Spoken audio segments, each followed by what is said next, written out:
ಮಾಜಿ ಸಚಿವ ನಾಗೇಂದ್ರನಿಗೆ ಕೊಡಲೇಬೇಕು. ಬಿ ನಾಗೇಂದ್ರರನ್ನು ಸಚಿವ ಸಂಪುಟದಿಂದ ಕೈಬಿಡಲು ಬಿಜೆಪಿ ಆಗ್ರಹ.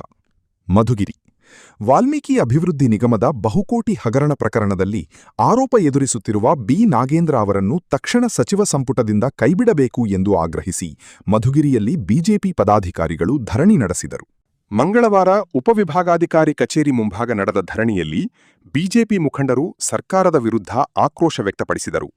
ನಾಗೇಂದ್ರ ಅವರನ್ನು ಮತ್ತೆ ಸಚಿವ ಸಂಪುಟಕ್ಕೆ ಸೇರ್ಪಡೆ ಮಾಡಿರುವುದು ಖಂಡನೀಯ ಎಂದು ಆರೋಪಿಸಿದರು. ಮಧುಗಿರಿ ಜಿಲ್ಲಾ ಬಿಜೆಪಿ ಮಾಜಿ ಅಧ್ಯಕ್ಷ ಬಿಕೆ ಮಂಜುನಾಥ್ ಮಾತನಾಡಿ, ವಾಲ್ಮೀಕಿ ಅಭಿವೃದ್ಧಿ ನಿಗಮದ ಹಣದ ದುರುಪಯೋಗಕ್ಕೆ ಸಂಬಂಧಿಸಿದಂತೆ ಗಂಭೀರ ಆರೋಪಗಳಿರುವ ಹಿನ್ನೆಲೆಯಲ್ಲಿ ನಾಗೇಂದ್ರ ಅವರನ್ನು ಸಚಿವ ಸಂಪುಟದಿಂದ ಕೈಬಿಡಬೇಕು ಎಂದು ಒತ್ತಾಯಿಸಿದರು.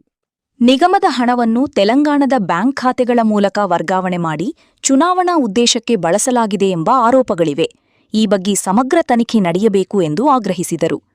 ಧರಣಿಯಲ್ಲಿ ತಾಲೂಕು ಬಿಜೆಪಿ ಅಧ್ಯಕ್ಷ ಹನುಮಂತರೆಡ್ಡಿ, ಜಿಲ್ಲಾ ಕಾರ್ಯಾಲಯದ ಕಾರ್ಯದರ್ಶಿ ಸುರೇಶ್, ಮಾಜಿ ಅಧ್ಯಕ್ಷ ನಾಗೇಂದ್ರ, ಯುವ ಮೋರ್ಚಾ ಅಧ್ಯಕ್ಷ ಅರುಣ್, ಜಿಲ್ಲಾ ಪ್ರಧಾನ ಕಾರ್ಯದರ್ಶಿ ಪಾವಗಡ ರವಿ, ಪಾವಗಡ ತಾಲೂಕು ಅಧ್ಯಕ್ಷ ಅಶೋಕ್, ಒಬಿಸಿ ಮೋರ್ಚಾ ಜಿಲ್ಲಾ ಅಧ್ಯಕ್ಷ ಪ್ರತಾಪ್, ರತ್ನಮ್ಮ, ಕಲ್ಪನಾ ಗೋವಿಂದರಾಜು, ಲತಾ ಪ್ರದೀಪ್, ಶೈಲಾ, ದಯಾಮಣಿ, ಮಮತಾ, ಮೋಹನ್, ಕೆಎಸ್ ಪಾಂಡುರಂಗರೆಡ್ಡಿ, ಯುವ ಮೋರ್ಚಾ ಅಧ್ಯಕ್ಷ ಅರುಣ್, ರವಿ, ತೇಜಸ್ ಸೇರಿದಂತೆ ಹಲವರು ಭಾಗವಹಿಸಿದ್ದರು.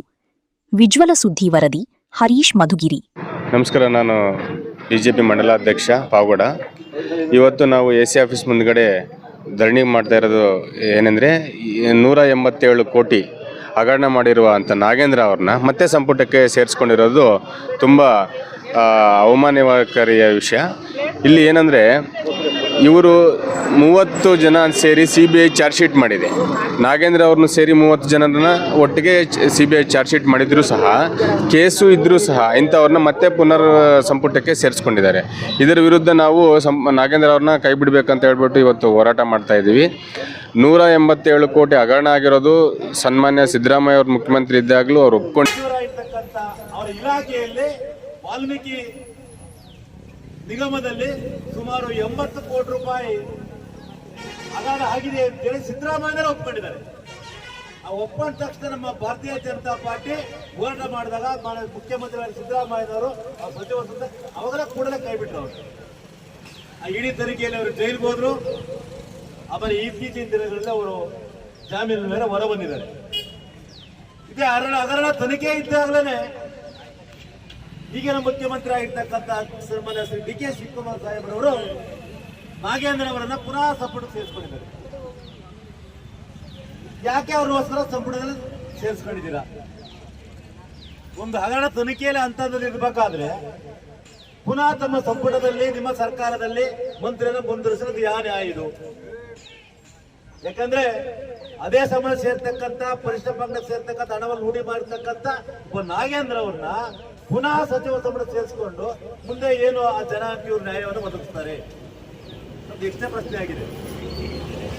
ಯಾಕಂದ್ರೆ ಅವರೇ ಸರ್ಕಾರದಲ್ಲಿ ಮುಖ್ಯಮಂತ್ರಿ ಸಿದ್ದರಾಮಯ್ಯನವರು ವಜಾ ಮಾಡಿ ಪುನಃ ಸೇರಿಸ್ಕೊಂತ ಹೇಳ್ತಾರೆ. ಇದು ಯಾರು ಒತ್ತಡ? ಇದು ನನಗನ್ಸುತ್ತೆ ಇದು ಅವ್ರಿಗೆ ಒಂದು ಭಯವನ್ನು ಹುಟ್ಟಿಸ್ತಕ್ಕಂಥವ್ರು ಯಾರು?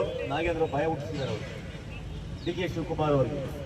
ಯಾಕಂದ್ರೆ ನಾನು ಹಿಂದೆ ನಡೆತಕ್ಕಂಥ ತೆಲಂಗಾಣ ಚುನಾವಣೆಯಲ್ಲಿ ಹಣವನ್ನ ನಾನು ಈ ಹಗರಣದಲ್ಲಿ ಮಾಡಿದ್ವಿ. ಅವರ ಹಣ ಚುನಾವಣೆ ಖರ್ಚಿಗೆ ಕೊಟ್ಟಿದ್ದೆ, ನಿಮ್ಗೆಲ್ಲರೂ ಗೊತ್ತಿದೆ. ನೀವೇನಾದ್ರೂ ಸಚಿವ ಸಂಪುಟ ಸೇರಿಸ್ಕೊಳ್ಳ ಅಂದ್ರೆ ನಿಮ್ಮನ್ನೆಲ್ಲ ಸೇರಿಸಿ ನಾನು ನಿಮ್ಮನ್ನ ಹಗರಣ ಮುಂದೆ ತರ್ತೀನಿ ಅಂತ ಹೇಳಿ ಬೆದರಿಕೆ ಕೊಟ್ಟಿದ್ದಾರೆ. ಆ ಬೆದರಿಕೆ ಹೊಡಿದ ತಕ್ಷಣ ಇವರು ನಾಗೇಂದ್ರ ಅವರನ್ನು ಶುಚಿಪಡಿಸ ಮುಕ್ತಾಡಿದ್ದಾರೆ. ಇಂಥ ಒಬ್ಬ ಭ್ರಷ್ಟ ಮಂತ್ರಿಯನ್ನ ಈ ಕೂಡಲೇ ನಾನು ನಮ್ಮ ಭಾರತೀಯ ಜನತಾ ಪಾರ್ಟಿ ಮಧುಗಿರಿ ಜಿಲ್ಲಾ ಸಂಘಟನೆ ಮಂಡಳಿಯಿಂದ ಅವ್ರನ್ನ ನಾನು ಆಗ್ರಹ ಮಾಡ್ತಾ ಇದ್ದೀವಿ. ನಾಗೇಂದ್ರ ಅವನ್ನ ಕೂಡಲೇ ಕೈ ಬಿಡಬೇಕು. ತನಿಖೆ ಹಂತದಲ್ಲಿ ಇರಬೇಕಾದ್ರೆ ಸೇರಿಸ್ಕೊಂಬುದು ಮಹಾ ಅಪರಾಧ. ಇನ್ನು ಭ್ರಷ್ಟಾಚಾರಕ್ಕಾಗಿ ಮುಖ್ಯಮಂತ್ರಿ ಅಡಿಯಲ್ಲಿ ಇರ್ತಕ್ಕಂಥ ಒಬ್ಬ ಪೊಲೀಸ್ SIT ಅಂತ ನೇಮಕ ಮಾಡಿಕೊಂಡು ಏನು ಹೇಳಿದ್ರೆ ಬರ್ಸ್ತಾರೆ. ಅದೇ ಆರ್ಡ್ರು, ಅದೇ ಜಡ್ಜ್ಮೆಂಟ್, ಆ ಥರ ಮಾಡಿಕೊಂಡು ಇಡೀ ರಾಜ್ಯದಲ್ಲಿ ಕೊಳ್ಳೆ ಹೊಡಿತಾರೆ. ಅದು ನಿಂತಿಲ್ಲ, ಕೊಳ್ಳೆ ಹೊಡೆದಿರೋದು ಇನ್ನೂ ನಿಂತಿಲ್ಲ.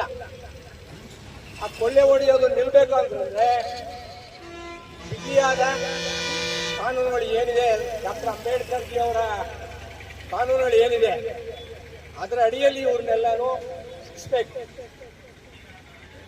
ಅದರಿಂದ ಇವತ್ತು ಏನು ನಮ್ಮ ಕಡೆ ಬೆರಳು ತೋರಿಸ್ತಾರೆ.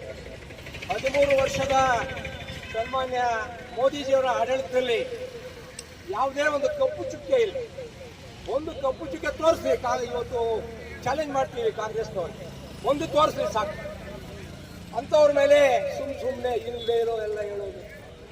ಅಲ್ಲಿ ನಾವು ದೊಡ್ಡವ್ರದ್ದು ಸ್ವಲ್ಪ ಹೇಳ್ಬೇಕಾಗುತ್ತೆ. ಯಾಕೆಂದರೆ ದೊಡ್ಡವ್ರನ್ನ ಇಲ್ಲಿರೋದು ಕೇವಲ 2 ರಾಜ್ಯಗಳಲ್ಲಿ, ದೊಡ್ಡ ರಾಜ್ಯಗಳಲ್ಲಿ ಅವ್ರದ್ದು ಇರೋದು.